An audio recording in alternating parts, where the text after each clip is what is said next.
Welcome back to the ADU show. I'm Mitch Blosky, and this week we'll be talking about zoning considerations. It's important to be aware of zoning regulations that apply to your property.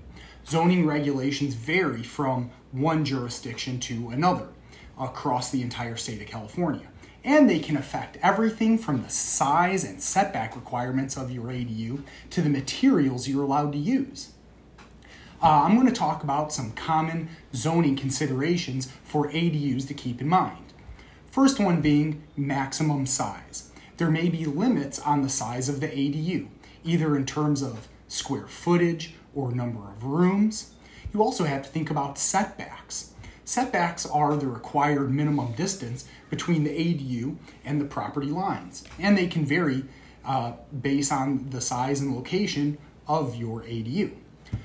It's also important to think about parking. Many jurisdictions require a certain number of off-street parking spaces for the ADUs, depending on the size of the unit and the number of bedrooms. More bedrooms equal more people driving, going in and out of the home, equal more parking spots. You also want to think about height restrictions.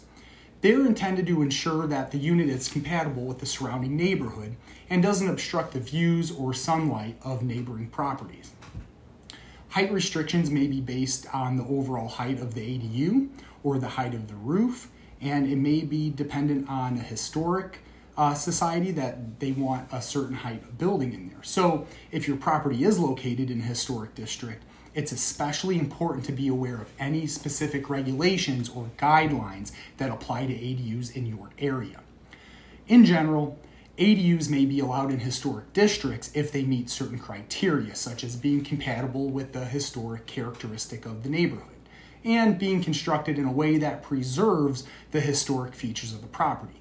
Similar colors, similar materials. If the neighborhood was built with stucco 100 years ago, that's what we should build with today. So make sure that you're following all the necessary regulations. It's also a good idea to check with your local historic preservation department. Design professional such as Empire ADU or Instant Living can also help you ensure that your ADU meets all of the necessary requirements. Remember, zoning regulations can change over time, so it's important to stay informed and up to date on the latest requirements in your area.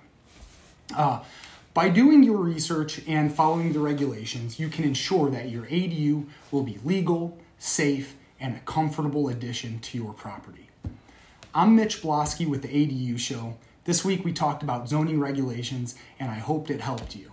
Let me know if you have any other questions. Don't forget to like and subscribe, and we'll see you next week on the ADU show.